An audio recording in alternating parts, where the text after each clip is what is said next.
यह कहानी है जादू की ऐसी दुनिया की जहाँ पर दो शक्तियाँ, एक इंसानियत और दूसरी शैतानी, दोनों आपस में भाईचारे के साथ रहते हैं और दोनों ही शक्तियों पर हुकूमत करती है वहाँ की सरकार। और सरकार को चलाने की जिम्मेदारी थी एक इंसान के ऊपर। लेकिन उस इंसान की मंशा कुछ और थी। वह अपनाना चाहता था शैतानी शक्तियाँ और उसकी ख्वाहिश थी कि शैतान इंसानों पर राज करे, जिसके लिए वह करता है एक बहुत ही खूंखार साजिश। अब ये क्या साजिश करता है, इसको जानने के लिए आपको पढ़ना पड़ेगा उपन्यास the dark light amethyst heart in the city. तो ये बातें थी उपन्यास में लिखी गई कहानी की, लेकिन इस कहानी से कहीं ज़्यादा रोमांचित करने वाली कहानी उसकी है जिसने इस उपन्यास को लिखा है। इस उपन्यास को लिखा गया है इंग्लिश भाषा में और इसको लिखने वाला महज एक 13 साल का बच्चा है, प्रवीण, जो कुशीनगर जिला के एक छोटे से इलाके खड्डा में रहता है। इस उपन्यास की खबर जैसे ही अखबारों में छपी तो बड़े बड़े दिग्गज लोगों की लाइन लग गई प्रवीण को शुभकामनाएं देने के लिए। तो आज हम भी पहुंच गए हैं प्रवीण के घर और आपको सुनाते हैं उनसे हुई कुछ खास बातचीत। नमस्कार दोस्तों, मैं हूं पल्लवी राय। भारत एक नई सोच में एक बार फिर से आप सभी का हार्दिक स्वागत है। कहते हैं ना, जब कुछ कर गुजरने की चाहत हो तो उम्र नहीं देखी जाती। ऐसे ही अब आपको एक ऐसे बालक से मिलाएंगे। कहने में ये शब्द मुझे थोड़ा अजीब लग रहा है कि बालक, इनकी उम्र ही इतनी कम है और इन्होंने इतनी बड़ी अचीवमेंट हासिल की है कि सुन के आप आश्चर्य रह जाएंगे। इन्होंने एक पूरी उपन्यास लिख दी है। आजकल मैं अपनी ही बात करूं, व्यक्तिगत तौर पे अपनी बात बताऊं तो मेरे को पढ़ने लिखने से उतना ज़्यादा शौक़ नहीं है।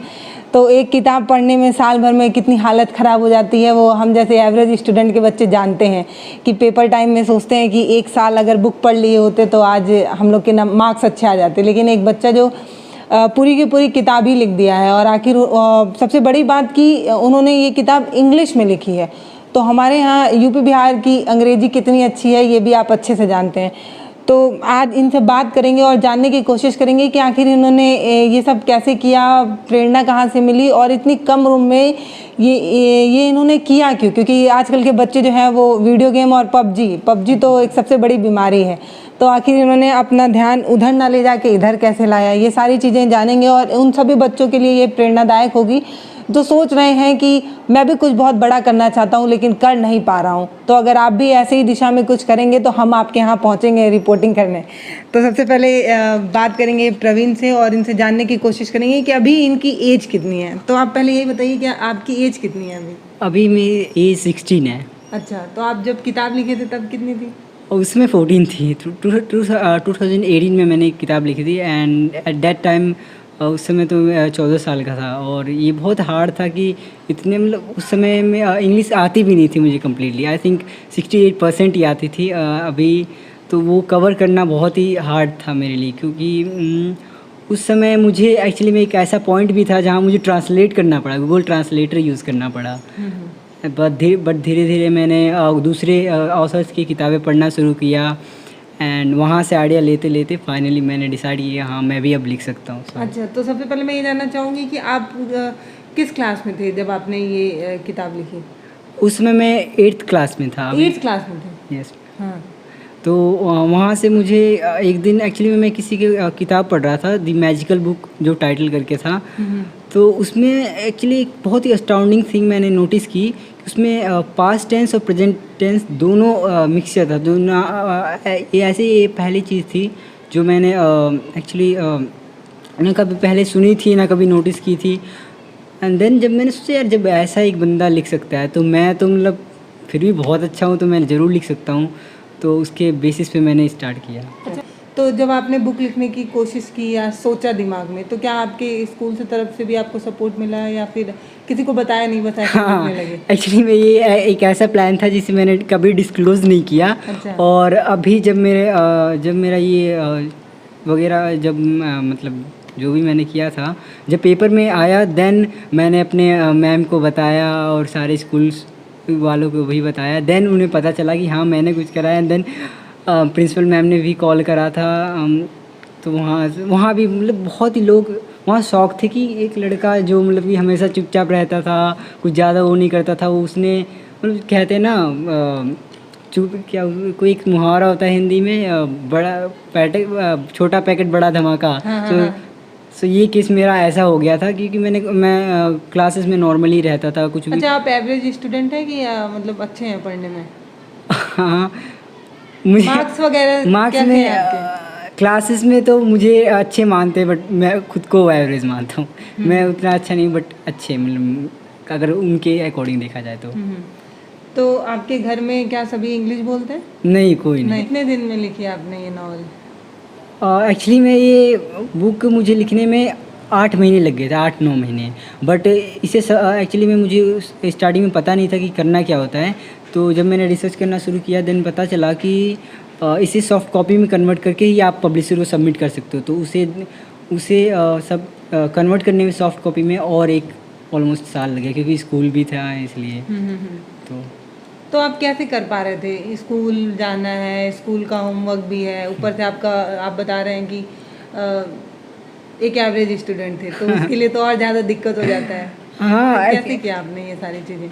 हाँ बिल्कुल। अभी तो फिलहाल उस टाइम ट्यूशन भी था ऊपर से, तो एक्चुअली में पूरा दिन मेरा बिजी शेड्यूल था। तो सुबह जाओ, स्कूल जाओ, उसके बाद घर आना था, फिर घर के बाद फिर से पढ़ाई करो, फिर से ट्यूशन जाओ, फिर पढ़ाई करो। फिर बचता था सिर्फ जो 12 बजे के बाद वाले रात टाइम था, तो मैं उस टाइम को कंज्यूम करता था। तो एक्चुअली मेरे अंकल जी मेरे साथ ही रहते थे। तो उनके साथ क्या होता था, वो फ़ोन कुछ टाइम चलाते थे, वो सो जाते, तो मैं इनका फ़ोन लेकर उसके बाद से मैं टाइपिंग करता था कुछ टाइम, तो फिर मैं भी सो जाता था। अच्छा, तो आप बताना चाहें कि आपकी ये बुक में क्या स्टोरी है, कुछ अगर बताना चाहें मेरे व्यूवर्स को तो? हाँ, एक्चुअली ये स्टोरी, ये जो बुक है, ये एक्चुअली में एक सीरीज़ का एक फर्स्ट इंस्टॉलमेंट है। और ये फैंटेसी सीरीज़ 6 बुक्स की होगी, जो मैं चाहूँगा सभी खरीदें और सभी पढ़ें। कहाँ मिलेगी ये भी तो बताइए। ये हर प्लेटफॉर्म पे, हर पॉसिबल प्लेटफॉर्म पे उपलब्ध है, वो चाहे ई बुक हो या हार्ड बुक हो। और अमेज़ॉन, फ्लिपकार्ट, बुक्स कैमल, ये सभी पर, इन सभी पर उपलब्ध हैं। और इंटरनेशनल मार्केट में तो है ही पहले। कितने की है ये बुक? अगर आपको अमेज़ॉन और फ्लिपकार्ट से लेनी है तो 320 की पड़ेगी, बट बुक्स कैमल पे डिस्काउंट है जिसमें 256 की आ जाएगी। तो भैया, मैं आप सभी अपने व्यूवर्स से ये अपील तो करना चाहूँगी कि मेरी रिक्वेस्ट पे आप ये बुक ज़रूर मंगाएं और एक बार पढ़ के देखें, क्योंकि इन्होंने बहुत कम उम्र में इतना कुछ किया है और बहुत बेहतर तरह का प्रयास है इनका और अच्छा काम कर रहे हैं ये। और आप सभी से हाथ जोड़ के अपील है कि आप ज़रूर ये बुक मंगाएं और मैं भी मंगाऊंगी। हालांकि मेरा इंग्लिश में हाथ थोड़ा कमज़ोर है, लेकिन मैं पढ़ने की कोशिश करूंगी। कितनी किताब पढ़े हैं अभी तक आप? कह नहीं सकता, मोटी मोटा 15-20 बस।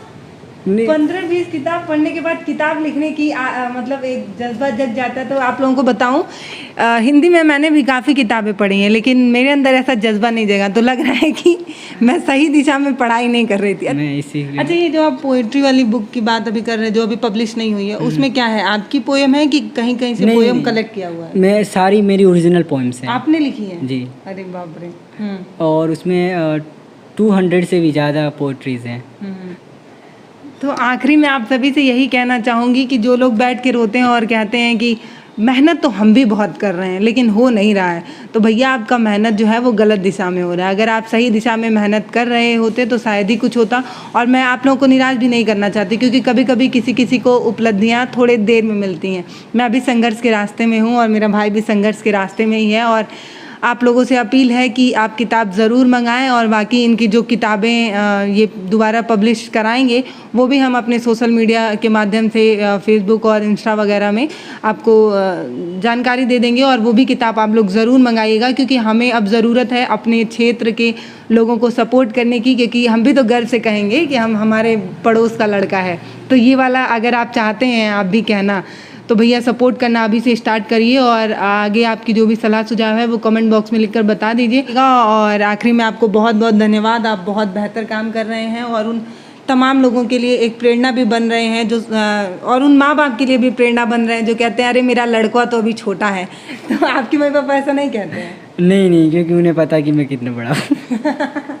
अच्छा, इनका एक छोटा भाई भी है, मैं उनको ही बुलाऊँ? हम 4 भाई हैं। अच्छा, वो कौन है? वो सेकंड मेरा। अच्छा, इधर आइए आप। तो ये पढ़ते हैं कि नहीं है? हाँ, पढ़ते हैं थोड़ा। क्या नाम है आपका? अंकित गुप्ता। अंकित। अंकित ये बताइए कि जब से आपके भैया की किताब उताब आई है तब से आपके दोस्त क्या कहते हैं कि अरे अपने भैया से बात कराओ, थोड़ा मैं मिलना चाह रहा हूँ, ऐसा कुछ होता है कि सब मिलते रहते हैं। अच्छा अच्छा, तो आपका थोड़ा भोकाल बढ़ा है कि नहीं जब से आपके भैया किताब लिख दी है? तो सब कैसा क्या माहौल है, थोड़ा बताइए, क्या कहते हैं आपके कहीं भी जाने पे पूछते हैं कि आपका भैया कैसा है, कहाँ पर है, कैसे है, और पढ़ाई कैसा चल रहा है, और कौन कौन घर पे आता है मिलने, वो भी बताना पड़ता है।